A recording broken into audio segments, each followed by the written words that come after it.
Roll4Crit.com presents How to Play Villages of Valeria in 5 minutes or less or more. Villages of Valeria is the vivacious and vexing game that has you and your friends competing to build Valeria's next capital. Designed by Rick Holtzgrafe and Isaias Vallejo and published by Daily Magic Games. Each player begins the game with a hand of 6 cards, 3 gold coins, and 1 castle card. In the center of the table, you'll find a buildings deck next to 5 face-up building card piles and the adventurer deck with 5 face-up adventurer cards. To begin, each player chooses 1 card from their hand and flips it upside down and slides it underneath their castle card like so. This indicates that you have chosen to use this card as a resource, which you can use to build buildings later on. You'll get more resources later, this is just to get things started. On your turn, you'll get to choose one of 5 delicious actions. Harvest lets you draw 3 building cards to your hand. Now here's how drawing works. You can choose to take a card from either the building deck or from one of the face-up building piles.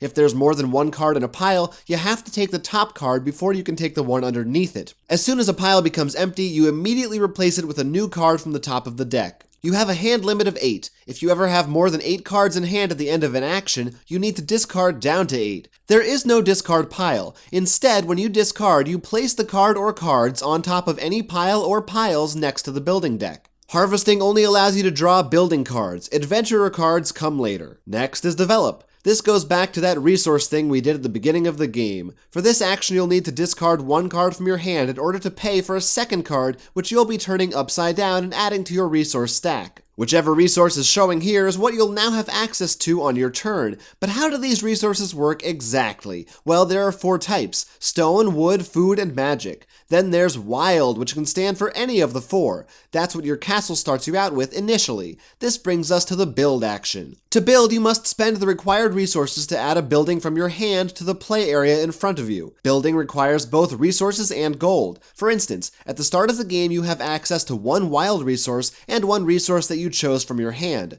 along with 3 coins. So, if you have a card that costs 2 resources, at least one of which is your second resource card, then you could build it by placing 2 gold coins onto your resource cards, indicating that you have used them. Then the building goes into play in front of you. You could also place your gold coins on another player's resource card if it's empty and isn't their castle, but you'll be giving them your gold for a future turn in exchange for the use of that resource. Building works the same way for cards with higher costs. Building also lets you draw 1 card. Remember, you can't have more than 1 building with the same name in play. Once a building is built, it may provide an optional action or ability. If it's marked with a lightning bolt, that means that it occurs immediately. Otherwise, it will indicate exactly which action it's associated with, and therefore when it should come into play. For example, it might allow you a free resource for a future building action, or let you draw an extra card during the harvest action. Adventurers provide similar perks. In order to get one of these guys on your side, you'll need to spend 1 coin as your recruit action. You'll also need to have the required building types built in your playing field before recruiting them. Once you've met those requirements, check their ability and add them to your field. Finally, there's the tax action if you just need a little extra spending money. Take a coin from the bank as well as a building card of your choice. Now, once you've taken your action, the other players at the table have the option of following your action. One at a time in turn order, they get to decide to follow or not. This basically means taking a worse version of the action that you led with. This worse version might not be as strong as the leading version, or might cost them more cards or gold coins, but it does save them from using it as an action on their turn later. Always keep in mind the abilities granted to you and your opponents by cards, which could make certain actions advantageous whether leading or following with them. When you start a new turn, any coins on your resource cards are removed so that you can use them again. You can't use coins that are on your resource cards during other players' turns, and you can't use resource cards that are covered by coins. When one player has building and adventurer cards adding up to a certain number in front of them determined by the number of players, the game ends after that turn.